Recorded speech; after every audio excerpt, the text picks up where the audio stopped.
जय श्री कृष्ण। त्वमेव माता च पिता त्वमेव त्वमेव बन्धुश्च सखा त्वमेव त्वमेव विद्या द्रविणं त्वमेव त्वमेव सर्वं मम देवदेव।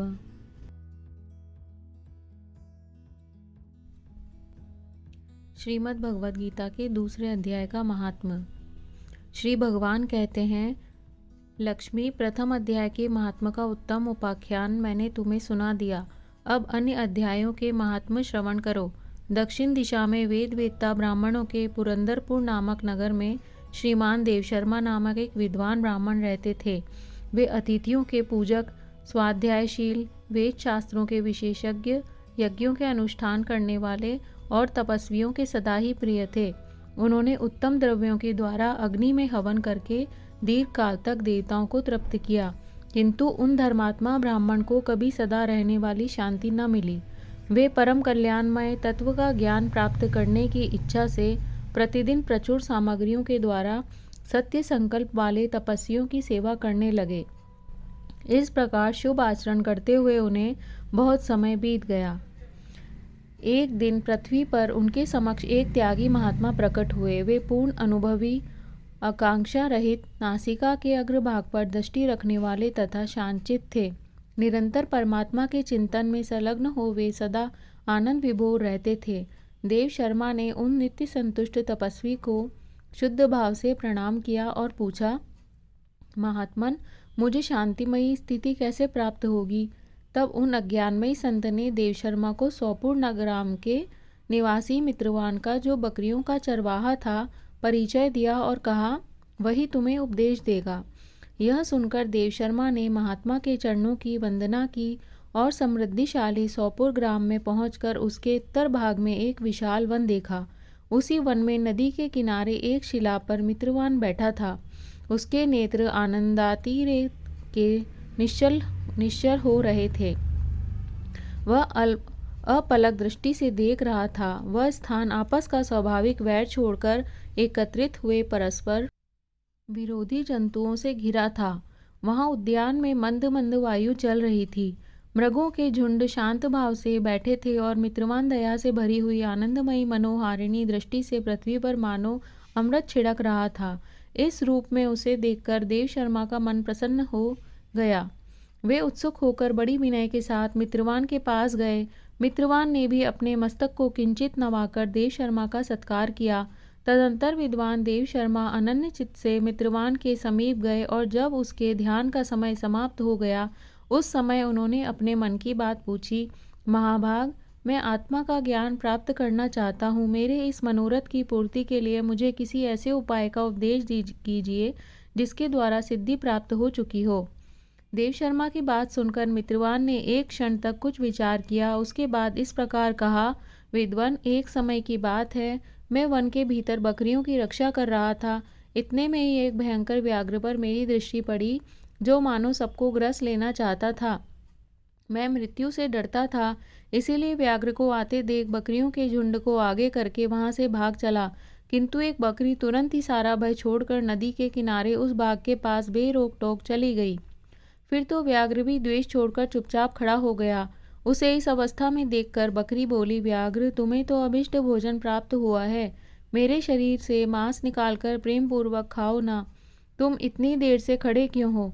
तुम्हारे मन में मुझे खाने का विचार क्यों नहीं हो रहा है? व्याघ्र बोला, बकरी, इस स्थान पर आते ही मेरे मन से द्वेष का भाव निकल गया, भूख प्यास भी मिट गई, इसीलिए पास आने पर भी अब मैं तुझे खाना नहीं चाहता। व्याघ्र के यूं कहने पर बकरी बोली, न जाने मैं कैसे निर्भय हो गई हूँ। इसमें क्या कारण हो सकता है? यदि तुम जानते हो तो बताओ। यह सुनकर व्याघ्र ने कहा, मैं भी नहीं जानता। चलो सामने खड़े हुए इस महापुरुष से पूछें। ऐसा निश्चय करके वे दोनों वहां से चल दिए।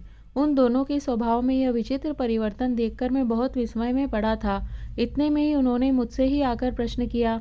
वहां वृक्ष की शाखा पर एक वनराज था। उन दोनों के साथ मैंने भी वनराज से पूछा, विप्रवर। मेरे पूछने पर वानर राज ने आदर पूर्वक कहा, अजापाल, सुनो, इस विषय में मैं तुम्हें प्राचीन वृतांत सुनाता हूँ।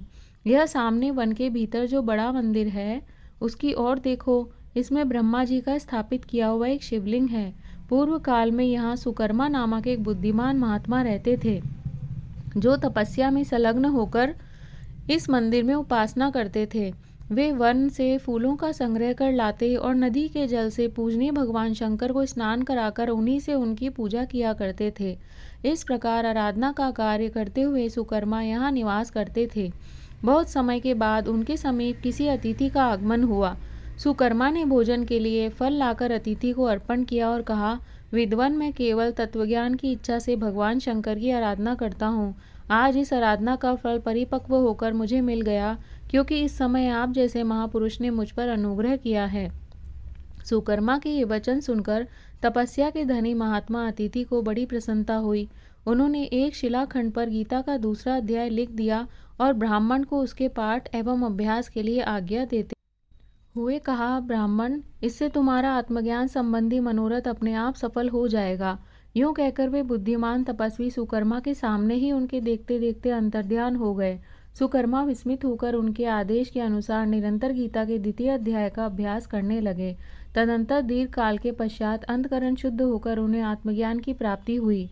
फिर वे जहाँ जहाँ गए वहाँ का तपोवन शांत हो गया। उनमें शीत उष्ण और राग द्वेष आदि की बाधाएं दूर हो गईं। इतना ही नहीं, उन स्थानों में भूख प्यास का कष्ट भी जाता रहा तथा भय का सर्वदा अभाव हो गया। यह सब द्वितीय अध्याय का जप करने वाले सुकर्मा ब्राह्मण की तपस्या का ही प्रभाव समझो। मित्रवान कहता है, वानरराज के यूं कहने पर मैं प्रसन्नता पूर्वक बकरी और बाघ के साथ उस मंदिर की ओर गया। वहां जाकर शिलाखंड पर लिखे हुए गीता के द्वितीय अध्याय को मैंने देखा और पढ़ा। उसी की तुम आवृत्ति करने से मेरे तपस्या का पार पा लिया है। अतः भद्रपुरुष, तुम भी सदा द्वितीय अध्याय की ही आवृत्ति किया करो। ऐसा करने पर मुक्ति तुमसे दूर नहीं रहेगी। श्री भगवान कहते हैं, प्रिय मित्रवान के इस प्रकार आदेश देने पर देव शर्मा ने उसका पूजन किया और उसे प्रणाम करके पुरंदरपुर की राह ली। वहाँ किसी देवालय में पूर्वोक्त आत्मज्ञानी महात्मा को पाकर उन्होंने यह सारा वृतांत निवेदन किया और सबसे पहले उन्हीं से द्वितीय अध्याय को पढ़ा। उसने उपदेश पाकर शुद्ध अंतकरण वाले देव शर्मा प्रतिदिन बड़ी श्रद्धा के साथ द्वितीय अध्याय का पाठ करने लगे। तब से उन्होंने अनवद्य प्रशंसा के योग्य परमपद को प्राप्त कर लिया। लक्ष्मी, यह द्वितीय अध्याय का उपाख्यान कहा गया है। जय श्री कृष्ण।